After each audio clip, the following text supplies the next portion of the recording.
আপনারা ইতিমধ্যে জানতে পেরেছেন যে সাকিবের নামে হত্যা মামলা রুজু হয়েছে এবং তার নামে বাংলাদেশে নানা ধরনের সংঘর্ষের উপর ভিত্তি করে অনেক মামলা রয়েছে, যেগুলো মামলায় সাকিব আল হাসান এখন দেশে আসলে গ্রেপ্তার হবেন। তো আজকে দৈনিক কালবেলার একটি গুরুত্বপূর্ণ নিউজ উঠে এসেছে যে সাকিব যদি দেশে আসে তাহলে তাকে গ্রেপ্তার করা হবে কি হবে না, বা তার কি শাস্তি হতে পারে। তো এখানে যেটি লেখা আছে সেটি আমি আপনাদের হুবহু পড়ে শোনাবো যে সাকিবের শেষ পরিণতি আসলে কি। ক্রিকেটে লম্বা কেরিয়ার চাপকে সঙ্গী বানিয়ে চলেছেন সাকিব আল হাসান।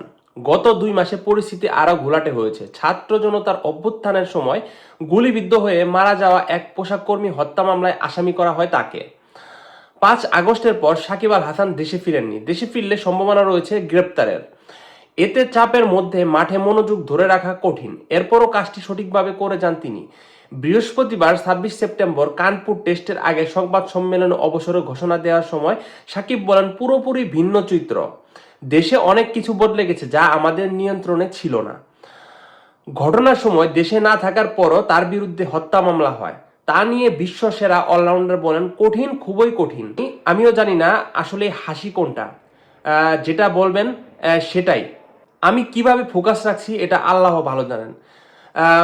যে একটা মামলা হয়েছে আসলেই সবারই অধিকার আছে, কিন্তু আপনারা সবাই জানেন এটা কেমন ধরনের মামলা ছিল, কিংবা আমি ওই সময় কোথায় ছিলাম, আমার কাজ কি ছিল, কিংবা আমি কি করেছিলাম। সুতরাং এই বিষয়টা নিয়ে খুব বেশি কিছু আমি বলতে চাই না।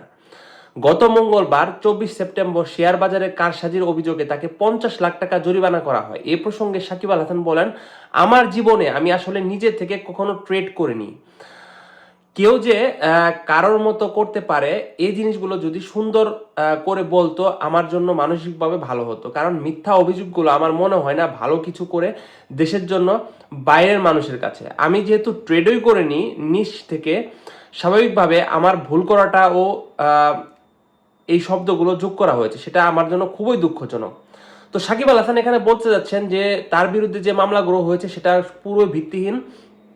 তিনি এই মামলাগুলো যে করা হয়েছে সেই সময় তিনি দেশেই ছিলেন না। তো এটা আসলে যৌক্তিক কথা, তিনি দেশে ছিলেন না, কিন্তু তিনি যে দলের এমপি ছিলেন সেই দলের উপর ভিত্তি করে কিন্তু বাংলাদেশে এই ছাত্র জনতা আন্দোলনে নেমেছিল। তো সেই হিসেবে তিনি একজন ভিকটিম। তো তিনি নিজেকে সবসময় দোষী সাব্যস্ত করতে চাচ্ছেন না। তিনি বলছেন যে আমি কোনো ক্রাইমের সাথে যুক্ত না।